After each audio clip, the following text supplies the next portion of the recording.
বিসমিল্লাহির রহমানির রহিম। আমি ফারুক আহমেদ চৌকিদার, শরীয়তপুর উপজেলা সড়ক পরিবহন শ্রমিক ইউনিয়নের সভাপতি।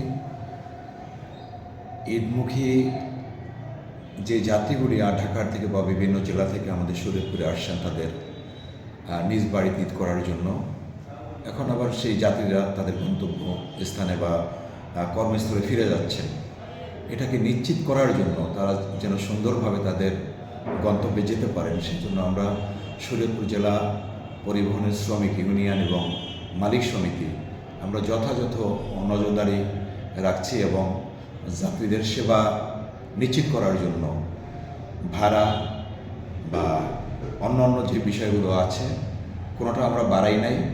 আমরা স্বাভাবিক ভাড়াই যাত্রীদেরকে ঘরে পৌঁছে দেওয়ার জন্য আমরা সচেষ্ট আছি ইনশাআল্লাহ, এবং যাতে সুন্দরভাবে যাত্রীরা তাদের নির্বিঘ্নে তাদের গন্তব্যে যেতে পারেন এই জন্য আমরা সর্বসময় বাস স্ট্যান্ডে মনিটরিং করছি এবং আমাদের এখানে কোনো চাঁদাবাজি বা যাত্রীদের কোনো হয়রানি হচ্ছে না বা অন্য কোনো সমস্যা যাত্রীদের নেই। আমরা স্বাভাবিকভাবে সহযোগিতা করতেছি।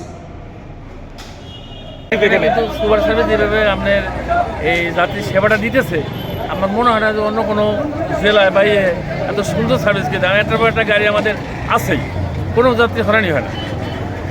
হ্যাঁ, যাত্রী অনায়াসে খুব আরামে যাচ্ছে, একের পর এক গাড়ি আসতেছে, যাত্রী যাইতেছে, কোনো যাত্রীর কোনো হয়রানি হইতেছে না, যাত্রীরাও খুব খুশি।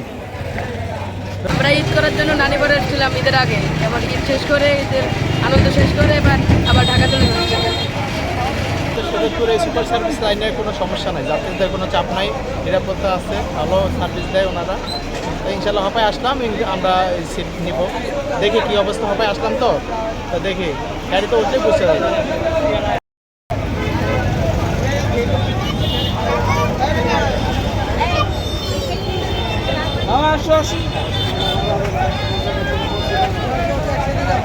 ভাই আতঙ্ক কেমন?